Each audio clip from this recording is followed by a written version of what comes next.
ধানের শীষের বাইরে কেউ দাঁড়িপাল্লাতে ভোট দেওয়ার কথা বলে সেখান থেকে সুস্থ হয়ে বাড়িতে ফিরে আসবেন বিএনপি নেতা কর্মীদের কাছ থেকে, আমার তো সেটা মনে হয় না।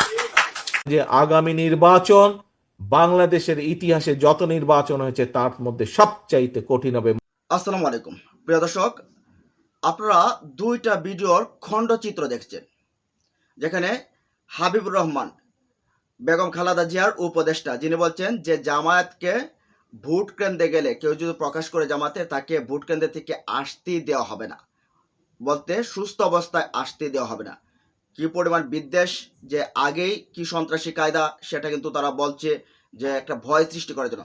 আর অপরদিকে আপনারা যে টোনটা শুনতে পারছেন তারেক রহমানের, সেটা হচ্ছে যে আগামী নির্বাচন ইতিহাসের সবচেয়ে কঠিন নির্বাচন হতে যাচ্ছে। অপরদিকে আবার আরেকটা জরিপ, যে জরিপে উঠে এসেছে যে বিএনপি এবং জামাতের মধ্যে মাত্র পার্সেন্টেজ হচ্ছে 1.6%।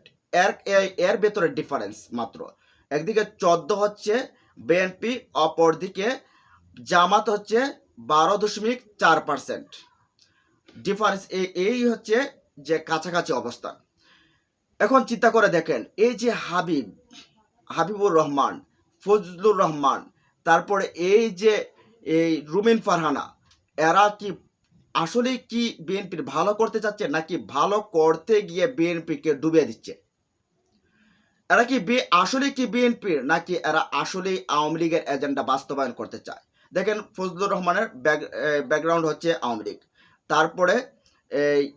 তারপরে হাবিবুর রহমান, তার ব্যাকগ্রাউন্ড আওয়ামী লীগ। রুমিন ফারহানা যদিও ব্যাকগ্রাউন্ড আওয়ামী লীগ নেই, কিন্তু আওয়ামী লীগের সুযোগ সুবিধা নিয়েছেন তিনি। ওই সময়কার সময় এমপি ছিলেন, বা দল থেকে নিষেধ করার পরও তিনি এমপি হয়েছিলেন, সুযোগ সুবিধা নিয়েছিলেন।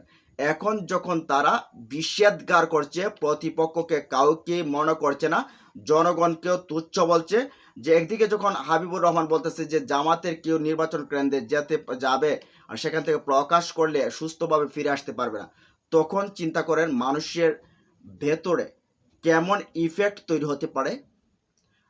এই ভিডিওগুলো কিন্তু শহরের এবং গ্রামেরও আনাচে কানাচে মোবাইলের কারোর মাধ্যমে পৌঁছে যায়, তখন মানুষের ভেতরে কি একটা ব্যাড চিন্তা আসলে দাঁড় হয় বিএনপির প্রতি, চিন্তা করতে পারছেন? যার কারণে তারেক রহমান বলছে, যে বারবার বলতেছে যে এবারের নির্বাচন ইতিহাসের সবচেয়ে কঠিন নির্বাচন হবে।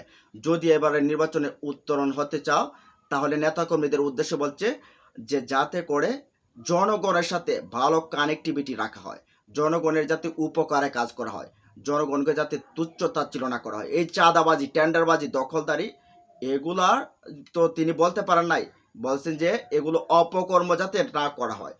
তারেক রহমান সাহেব নিজে সেখান থেকে ঠিকভাবে বুঝতেছেন যে দেশের দলটাকে কিন্তু একেবারে পচিয়ে ছাড়ছে এই নেতাগুলা, যারা মূলত এরা আসলে বিএনপির এজেন্ডা নাকি আওয়ামী লীগের এজেন্ডা বাস্তবায়ন করতে চায়, এরাই ভালো জানে। এরাই মূলত বিএনপির এই এত জনপ্রিয়তাকে নিচে টেনে নিয়ে আসছে। এখন যদি ফলাফল দেখেন আপনি, যে ব্র্যাক ইনস্টিটিউট অফ ডেভেলপমেন্ট এরকম একটা সংস্থা, যেটা 8 মাস আগেও জরিপ করেছিল, সেখানে 8 মাসের আগের জরিপ আর এখনের জরিপ অনেক ডিফারেন্স।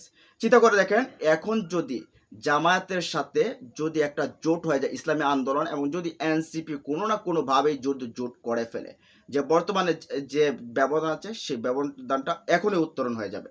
আর যদি 6 মাস পরে হয়, তাহলে তো সেটার আর বলার অপেক্ষা রাখে না। এখন বিএনপির সাথে যারা আছে, ওই যে 12 দল বলেন, যাই বলেন না কেন, এরা মনে করেন 12 দল মিলেও কিন্তু 600-700 ভোট হয় না, এমন অবস্থা তাদের। তখন এই দল দিয়ে আসলে বিএনপি জোট শুধু নাম মাত্র রাখা, এছাড়া আর কোনো কিছুই না।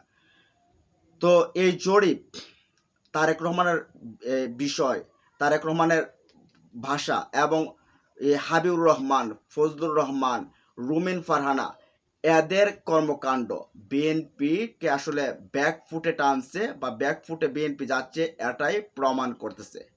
এখন এখান থেকে যদি শিক্ষা অর্জন না করতে পারে, এখান থেকেও যদি দলের যদি নেতাদের যদি লাগাম টেনে না ধরতে পারে, বিএনপির হাইকমান্ড এমনকি তারেক রহমান যদি এগুলাকে যদি না ধরতে পারে, তাহলে বিএনপি ক্ষমতা যাওয়ার স্বপ্ন দুঃস্বপ্ন হতে পারে। নির্বাচনে তারা জয়ী হওয়ার পরিবর্তে, সরকার গঠনের পরিবর্তে তারা প্রধান বিরোধী দলে যেতে পারে। এটা দেশের পরিস্থিতি বলছে, তাদের নেতাদের কর্মকাণ্ড বলছে, বিভিন্ন জরিপ বলছে, তারেক রহমানের ভাষা নিজে বলছে, তার ভাষায় নিজে এটা বলছে। এখন এই বিষয়গুলোকে আপনি অবজ্ঞা কিভাবে করবেন, অবহেলা কিভাবে করবেন? তারেক রহমান যখন নিজে বলতেছে যে ইতিহাসের সবচেয়ে কঠিন নির্বাচন হবে, এর আগে এরকম কোনো নির্বাচন হয়ই নাই, তখন আপনি অস্বীকার কিভাবে করবেন? তো এই বিষয়গুলো নিয়ে আপনারা আসলে কি বলতে চান, আগামীতে কাকে দেখতে চান, কি বলতে চান, সেটা আপনারা জানিয়ে দেন কমেন্ট বক্সে। ভালো থাকুন, সুস্থ থাকুন, আল্লাহ হাফেজ।